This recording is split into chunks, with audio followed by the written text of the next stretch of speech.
सध्याच्या इंधन दरवाढीच्या काळात पेट्रोलमधील इथेनॉल मिश्रणाचा मुद्दा अत्यंत संवेदनशील आणि चर्चेचा ठरत आहे. इंधनाचे मायलेज कमी होणे आणि पेट्रोलच्या किमती न घटणे यामुळे वाहनधारकांमध्ये प्रचंड असंतोष आहे.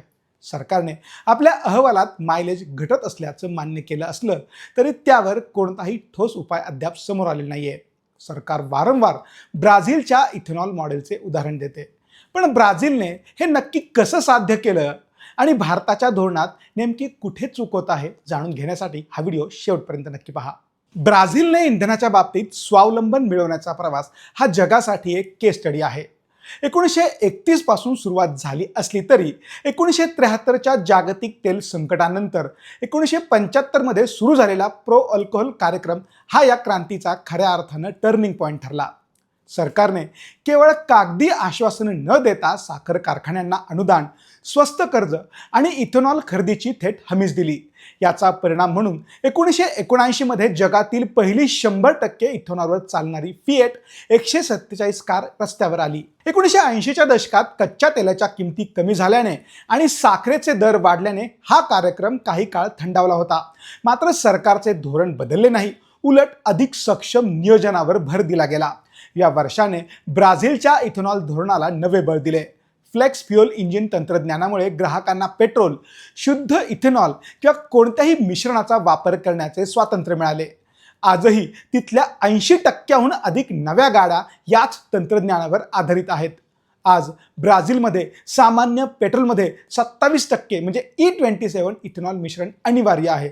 हे यश एका रात्रीत मिळाले नसून 5 दशकांचे नियोजन, ऊस शेतीवर आधारित अर्थकारण आणि इंजिन तंत्रज्ञानातील सुधारणा यांचा हा एकत्रित परिणाम आहे. इथेनॉल बाबत भारताचं नेमकं चुकतंय काय? भारत सरकारने पेट्रोलमध्ये इथेनॉल मिसळण्याचे धोरण जाहीर केले, पण त्यामागील तांत्रिक आणि आर्थिक तयारीवर प्रश्नचिन्ह निर्माण होत आहेत. आपण ब्राझीलच्या यशस्वी मॉडेलचे अनुकरण करण्याचा प्रयत्न करत आहोत, परंतु ते करताना केवळ मिश्रण या एकाच सूत्रावर भर दिला जात आहे, जे सर्वसामान्यांसाठी आर्थिकदृष्ट्या मारक असं ठरत आहे. ब्राझीलचे E100 आणि E27 मॉडेल यशस्वी होण्यामागे 3 प्रमुख कारणं आहेत. पहिलं कारण शाश्वत कच्चा माल. ब्राझील हा जगातील सर्वात मोठा ऊस उत्पादक देश असल्याने इथेनॉलची उपलब्धता, स्वस्त निर्मिती तिथे सहज शक्य आहे. दुसरं कारण राजकीय स्थैर्य. तिथे सरकारे बदलली तरी इथेनॉल धोरण बदलले नाही. धोरणात्मक सातत्य हेच त्यांच्या यशाचं गमक आहे. तिसरं कारण पायाभूत सुविधा आणि तंत्रज्ञान.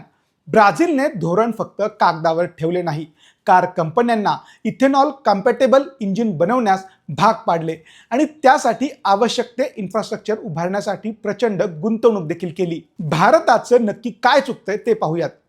भारतात पेट्रोलमध्ये इथेनॉलचे प्रमाण अचानक वाढवले जात आहे. वाहनांच्या इंजिनमध्ये बदल करण्यासाठी लागणारा वेळ आणि पुरेशी तयारी न केल्यामुळे त्याचा थेट फटका सर्वसामान्यांच्या खिशाला बसत आहे. ब्राझीलमध्ये ग्राहकांना पेट्रोल किंवा इथेनॉल यापैकी इंधन निवडण्याचा पर्याय आहे. भारतात मात्र असा पर्याय न देता ग्राहकांना सरसकट इंधन घेण्यास भाग पाडले जात आहे. इथेनॉल मिश्रित इंधन वापरण्यासाठी आवश्यक असलेले फ्लेक्स इंजिन भारतात अजूनही मोठ्या प्रमाणावर उपलब्धच नाहीये. आता इतर देशांची काय स्थिती आहे ते देखील पाहूयात. अमेरिका जगातील सर्वाधिक इथेनॉल उत्पादन करणारा देश असूनही अमेरिकेने सावध पवित्रा घेतलाय. सध्या तिथे E10 वापरले जात आहे आणि टप्प्याटप्प्याने ते 15%कडे जात आहे. युरोप आणि ब्रिटन जुन्या गाड्यांचे आयुष्य आणि इंजिनची क्षमता लक्षात घेऊन त्यांनी E10 आणि E5 असे दोन्ही पर्याय उपलब्ध करून दिले आहेत. त्यामुळे वाहनधारकांवर कोणताही दबावच येत नाही. भारतात इथेनॉल मिश्रण कार्यक्रमाची सुरुवात 2003 मध्ये होऊन 2014 नंतर त्याला वेग आला, तरी या धोरणाची अंमलबजावणी करताना तांत्रिक आणि आर्थिक बाबींकडे दुर्लक्ष झाल्याचं चित्र आहे. देशाने नियोजित वेळेपूर्वी 20% मिश्रणाचे उद्दिष्ट पूर्ण केले असले तरी E20 इंधनासाठी आवश्यक असलेलं फ्लेक्स इंजिन प्रणाली मोठ्या प्रमाणात उपलब्ध होण्यापूर्वीच हे धोरण लागू केल्यामुळे जुन्या गाड्यांच्या इंजिनच्या सुरक्षिततेचा आणि कार्यक्षमतेचा प्रश्न तसाच अनुत्तरित राहिला आहे. ब्राझीलच्या 50 वर्षांच्या प्रदीर्घ अनुभवातनं हे स्पष्ट होते की केवळ सरकारी उद्दिष्ट पूर्ण करून इंधन बदलाचे धोरण यशस्वी होत नाही. त्यासाठी दीर्घकालीन नियोजन, सक्षम तांत्रिक पायाभूत सुविधा, ग्राहकांच्या इंधनाच्या निवडीचा अधिकार आणि वाहनधारकांचा विश्वास या गोष्टींचा समतोल राखणं अनिवार्य असतं, ज्याचा अभाव सध्याच्या भारतीय धोरणात प्रकर्षाने जाणवत आहे.